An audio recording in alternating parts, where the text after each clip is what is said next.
یہ جو جنگ ہوئی ہے، جس جنگ کو اسرائیل نے زبردستی چھیڑ کر ایران پر مسلط کیا ہے، یہ افسوسناک ہے، کیونکہ کسی کے اوپر اس طریقے سے حملہ انٹرنیشنل قانون کے خلاف ہے۔ لیکن اسرائیل ایسا ملک ہے کہ جو یونائٹڈ نیشن کو بھی کچھ نہیں مانتا ہے۔ ان دونوں ملکوں میں ہمارے جو ہیں ہزاروں کی تعداد میں ایک تو زائرین پھنسے ہوئے ہیں، جس میں بڈھے بھی ہیں، جوان بھی ہیں، چھوٹے چھوٹے بچے ہیں۔ 16 جون کو جے شنکر جی کو لیٹر لکھا اسی لیے کہ جو زائرین ایران اور عراق میں پھنسے ہوئے ہیں ان کو وہاں سے نکالا جائے۔ میں بھارت سرکار سے یہی اپیل کروں گا کہ اس کو فوری طور کے اوپر اس کو ارینج کیا جائے، اور جو انڈین نیشنل جو ہیں ایران میں اور عراق میں پھنسے ہوئے ان کو کسی بھی روٹ سے نکال کر انڈیا واپس لایا جائے۔ ہندوستان کی گورنمنٹ ہے، یہ پاورفل ہے، اس کو بیچ میں ہستچھیپ کرنا چاہیے اور اس جنگ کو فوری طور پر رکوانا چاہیے۔ اس کو 4 دن ہو چکے ہیں، کیونکہ یہ تھرسڈے نائٹ میں ہوا تھا، مڈ نائٹ میں۔ فرائیڈے، سیٹرڈے، سنڈے، منڈے 4 دن ہو چکے ہیں، اور 4 دن سے بہت سے ہمارے پاس کالیں آئی ہیں۔ اس میں کئی طرح کی پرابلمز جو ہیں وہ ہو گئی ہیں۔ یہ جو جنگ ہوئی ہے، جس جنگ کو اسرائیل نے زبردستی چھیڑ کر ایران پر مسلط کیا ہے، یہ افسوسناک ہے، کیونکہ کسی کے اوپر اس طریقے سے حملہ انٹرنیشنل قانون کے خلاف ہے۔ لیکن اسرائیل ایسا ملک ہے کہ جو یونائٹڈ نیشن کو بھی کچھ نہیں مانتا ہے۔ تو خیر بہرحال تو اس نے جو ہے یہ جو جنگ کی ہے اس کی وجہ سے پورے ہوائی راستے بند ہیں۔ ہمارے کیا مسئلہ یہ ہے کہ جو لوگ حج پہ نہیں جا پاتے ہیں وہ ایران اور عراق کی زیارتوں پہ جاتے ہیں کہ یہاں کا پیکج کم پیسے کا ہوتا ہے، اس کو کر لیتے ہیں، جو افورڈ نہیں کر سکتے حج کے پیسے کو تو وہ ادھر چلے جاتے ہیں۔ تو اس وقت ہمارے ہزاروں لوگ جو ہیں وہ عراق سے ایران آتے ہیں، تو 2 کنٹری جاتے ہیں، عراق اور ایران۔ کچھ لوگ پہلے ایران جاتے ہیں، اس کے بعد عراق جاتے ہیں، کچھ لوگ پہلے عراق جاتے ہیں، اس کے بعد ایران آتے ہیں۔ تو ان دونوں ملکوں میں ہمارے جو ہیں ہزاروں کی تعداد میں ایک تو زائرین پھنسے ہوئے ہیں، جس میں بڈھے بھی ہیں، جوان بھی ہیں، چھوٹے چھوٹے بچے ہیں۔ بہت سے لوگ ایسے جن کی بیوی بچے چلے گئے، میاں یہاں ہے، پریشان ہو رہے ہیں۔ تو اس طریقے سے کنڈیشن بنی ہوئی ہے اور سب پریشان ہیں۔ بیمار لوگ ہیں، وہ 20 دن کی دوا لے کے گئے تھے، اب پھنس گئے وہاں، ان کی دوائیں جو ختم ہو چکی ہیں، ان کے اوپر مرض بڑھنے کا ڈر ہے۔ تو یہ ساری چیزیں ہیں، تو برابر ہمارے پاس فون آ رہے ہیں۔ تو ہم نے کل یعنی 16 جون کو جے شنکر جی کو لیٹر لکھا اسی لیے کہ جو زائرین ایران اور عراق میں پھنسے ہوئے ہیں ان کو وہاں سے نکالا جائے۔ ایک سب سے امپورٹنٹ بات ہے، وہ میں اپنی گورنمنٹ سے یہی اپیل کروں گا کہ اس کو جلدی کیا جائے، کیونکہ ہو کیا رہا ہے وہاں پینک معاملہ ہو رہا ہے۔ یہ لوگ سب فورینر ہیں وہاں، ان کو نہیں معلوم ہے، تو ان کو کھانے پینے کے بھی لالے لگ رہے ہیں۔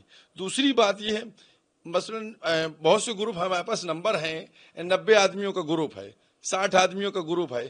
اب یہ لوگ جو 60 آدمی یا 90 آدمی ہیں، ان کا لیمٹ تھی، مثلا ایک گروپ تھا، اس کو 13 تاریخ کو چیک آؤٹ کر کے 13 تاریخ کو شام کو 6 بجے فلائٹ پکڑنا تھی۔ اس نے چیک آؤٹ کر لیا، اب ہوٹل والا انٹری نہیں دے رہا ہے۔ یہ لوگ اس دن پورے دن باہر بیٹھے رہے، پھر کسی طریقے سے مینج کر کے دوسری جگہوں پر ان کو شفٹ کیا گیا۔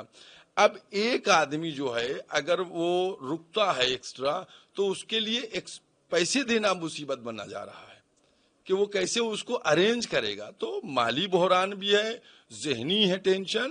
لہذا ہم بھارت سرکار سے یہ اپیل کرتے ہیں، جس طریقے سے انہوں نے پورو میں یوکرین سے یا اور جیسے عراق میں وہ نرسیں وغیرہ پھنس گئی تھیں، ان کو جس طریقے سے چھڑا کے نکلوایا گیا، اسی طریقے سے جو عراق میں اور ایران میں لوگ پھنسے۔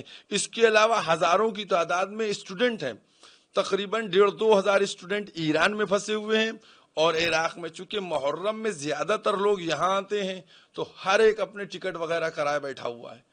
تو بہت زیادہ پرابلم ہے۔ میں بھارت سرکار سے یہی اپیل کروں گا کہ اس کو فوری طور کے اوپر اس کو ارینج کیا جائے، اور جو انڈین نیشنل جو ہیں ایران میں اور عراق میں پھنسے ہوئے ان کو کسی بھی روٹ سے نکال کر انڈیا واپس لایا جائے۔ یہ لوگ مڈل کلاس کے لوگ جاتے ہیں، لمیٹڈ اماؤنٹ لے کے جاتے ہیں، ان کا چلنے کا دن، میں نے جیسے بھی آپ کو بتایا کہ ایک قافلہ ہے 90 لوگوں کا جو الہ آباد سے گیا ہے، جس میں لکھنؤ کے لوگ بھی، الہ آباد کے بھی، اور کئی ضلعوں کے لوگ ہیں۔ لکھنؤ کے تقریباً 10-12 لوگ ہیں اس میں۔ اب ان لوگوں نے کیا کیا ہے کہ وہاں پوری خریداری کر لی، جو کہ گفٹ وغیرہ بھی لانا ہوتے ہیں۔ اب ان کو یہ تھا کہ ہم شام کو 4 بجے چلے جائیں گے دہلی کے لیے، ہماری فلائٹ ہے. اب ان کے پیسے ختم ہو گئے تھے, اب یہ کیسے ارینج کریں وہاں پیسے. اب ان کو آج 13 تاریخ سے آج 17 تاریخ ہو گئی ہے, انہیں 5 دن انہوں نے جو ہوٹل کیا کیسے کیا. تو یہ سب کی پرابلمز جو ہے یہ ہمارے پاس آ رہی ہیں, اور دوسرے لوگ ہیں تو اس کو مینیج کرنا پڑ رہا ہے. ادھر فون کر کے ان سے بات کی, کچھ ان سے کروایا, کسی کا گھر کھلوایا, کسی کے یہاں کچھ کروایا. تو یہ ساری چیزیں ہو رہی ہیں. اور میں نے کہا جیسے ایک دواؤں کی پرابلم ہے, ایجڈ لوگ گئے. اب یہاں جو لوگ ہیں وہ بھی مجھے فون کر رہے ہیں کہ مولانا صاحب کیسے کیا ہوگا. وہاں والے جو وہ الگ پریشان ہیں, کیونکہ وہاں معاملہ پینک ہوتا چلا جا رہا ہے. اس کی وجہ سے کھانے پینے کی چیزیں ملنے میں دشواری ہو رہی ہے.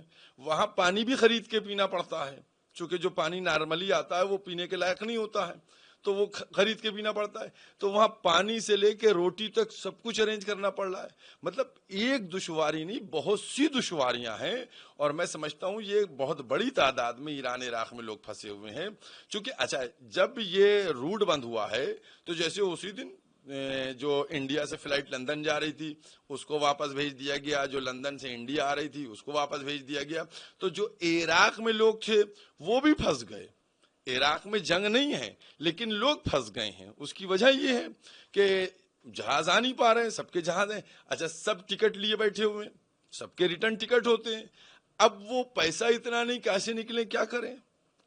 تو وہاں بھی ایک مسئلہ خراب ہو گیا ہے. اچھا جتنی لڑائی ہوتی چلی جا رہی ہے, چونکہ ایران عراق کا بارڈر ملا ہے, تو اب یہ بھی پاسبلٹی ہے کہ ایران والے شرارتی بن کے عراق میں انٹری لے لیں گے, تو یہ عراق میں بھی پینک ہو جائے گا معاملہ. وہاں بھی لوگوں کے ساتھ یہی ہے. عراق سے جو بات ہوئی ہے وہاں لوگوں کا جو ہوٹل کا اسٹے تھا وہ ختم ہو گیا, پیمنٹ ان کی ختم ہو گئی. اب وہاں کیسے پیسہ ارینج کریں, کیسے مینیج کر رہے ہیں اس وقت وہاں لوگ؟ دیکھیے وہاں ہمارے ہندوستان کے عراق میں بھی جو ہے 600-700 لڑکے ہیں, اسٹوڈنٹ ہیں, جن کو کہا جا رہا ہے بھیا آپ لوگ کیجئے مینیج. تو وہی بیچارے آپس میں کچھ کنٹریبیوٹ کر کے, کچھ وہاں کے لوگوں سے کہے کہ کسی کے گھر میں شفٹ کر دیا, کہیں کچھ کر دیا. ہوٹل والوں سے بات کر لی, چونکہ کچھ ان لوگوں کے ریلیشن بنے, ہوٹل والوں سے کر لیا کہ ٹھیک ہے آپ ان کو اسٹے دے دیجئے, ان کی پیمنٹ بعد میں ہو جائے گی. بہت مطلب پرابلمز ہو رہی ہیں جس کو بہرحال کیا جا رہا ہے, اور مالی نقصان تو ہو ہی رہا ہے. چونکہ یہ لوگ جو ایکسٹرا رک رہے ہیں تو ان کا ایکسٹرا لاجنگ, فوڈنگ, یہ سب بیچارے انہی کو دینا ہے, ان کے بس میں نہیں ہے. کیا کچھ اپیل کر رہے ہیں آپ سرکار؟ میں سرکار سے صرف یہی اپیل کرنا چاہ رہا ہوں کہ اس وقت جو سچویشن بنی ہوئی ہے, کیونکہ سرکار پہلے ایک تو ہمارے چونکہ جو ہندوستان کی گورنمنٹ ہے یہ پاورفل ہے, اس کو بیچ میں ہستچھیپ کرنا چاہیے اور اس جنگ کو فوری طور پر رکوانا چاہیے. دوسری بات یہ کہ سرکار جو ہمارے ہندوستان اور ہندوستان کے جو لوگ ایران اور عراق میں پھنسے ہوئے ہیں ہندوستان کے, ان سب کو جلد سے جلد واپس لائے, کیونکہ ایسا نہ ہو کہ پھر کہیں یہ ہو کہ کچھ لوگ بھوک کے ذریعے سے یا کچھ لوگ بیماری کی وجہ سے اور مزید پریشان ہوں.